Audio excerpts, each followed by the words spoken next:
السلام عليكم ورحمة الله وبركاته. اللهم صل وسلم وبارك على سيدنا محمد وعلى آله وصحبه وسلم.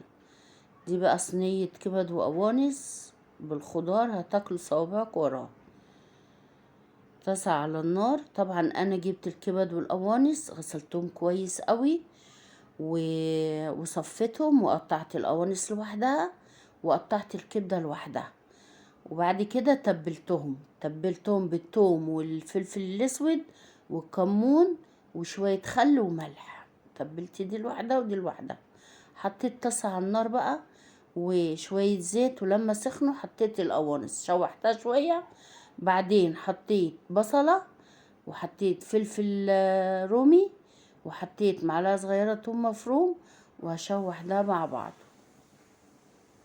هحط لهم بقى التوابل: نص معلقه صغيره فلفل اسود وكمون وكزبره وبابريكا. البابريكا بتدي لون جميل قوي للكبد والقوانص.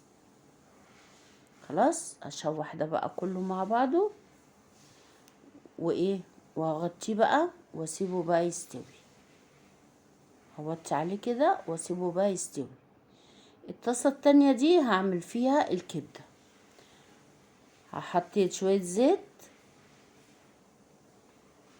وهسيبهم يسخنوا. بعد ما يسخنوا احط معلقه صغيره توم مفروم وشويه كزبره، واديهم تصفيره كده بسيطه، واروح نازله عليهم بالكبده. طبعا الزيت يبقى سخن عشان اول ما انزل بالكبده تاخد صدمه وما تنزلش ميتها. انا مش عايزه الكبده تنزل لها ميتها، هخليها بقى على نار عاليه.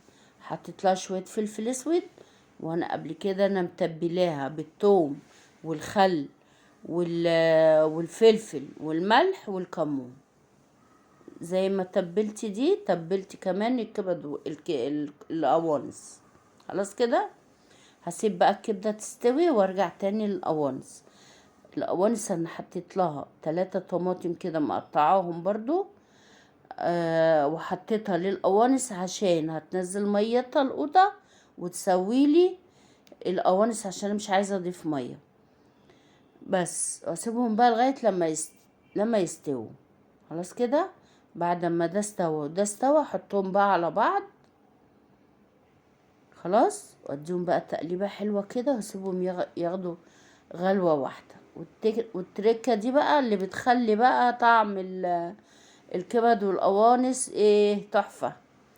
اللي انا احط شويه فلفل سبايسي اللي هو الحامي ده، احطه بقى في الاخر كده ياخد في اخر غلوة كده.